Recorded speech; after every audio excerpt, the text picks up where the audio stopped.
Panda. I got broads in Atlanta. Just to be in the family. Credit cards and the scammers. Ain't no licks in the band. السلام عليكم ورحمة الله وبركاته أصحابته السلام ميل كستا جوجتان هورتا إندو يوتيوب كا مقنا هالكا وكرال أهان كرتان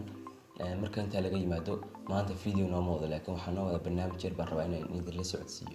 هدات هاي داوضا أنا يداونا يفضلن وحان جعلان لها إنا نقلسو قيب كشو هدا وحاسو حيويان وجروب كاميدا دنكا يوتيوب كا أما جروب بدأ نابا لغا بارو أما لغا رادية سمسكرايب كا هرتا جروب كا سوحو كاميدي هاي دنكا وصعب كا telegramka horta gruubo badan baa jira badanaa waad ku jirtaan dadkina youtuberada ah gruupka waxaa laga raadiyaa subscribe-ka laakiin gruupkan ka duwan yahay kuwii hore oo waayo gruupkan wuxuu leeyahay jadwal gaar ah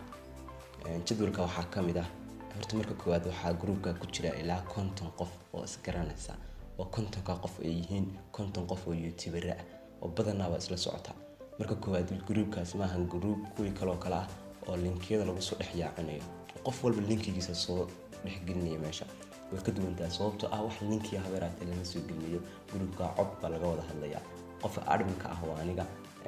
gruupkaas content-ka qof ee ku jira maalin walba ninkii video soo dhiga gruupka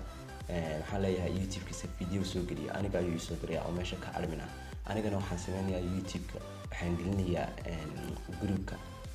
gruupka marka aan geliyo waxaan oranayaa insha Allah ha lagu yaaco ha loo kala kiciyo comment-ka like-ta content-ka qof si uu wada dhan tahay waxay saaraysaa like iyo comment-ka ka bixinaysaa views-kiisana isaga ku xiranta hadba intuu gaadho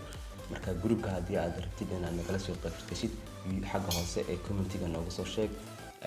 haddii aad tahay daawadaha darna daawanaya fadlan waxaan jeclaan lahayn inaad nagala soo qayb gashid maanta videogeena intaas ayuu ku egyahay aad baad i salaamaya assalaamu calaykum waraxmatullaahi wabarakaatuh haddii aad meesha ku cusub tahay fadlan subscribe saar like-na nagu dhiirigeli raygaagana comment-ga soo dhiibay aad baad i salaamaya dhamaantiin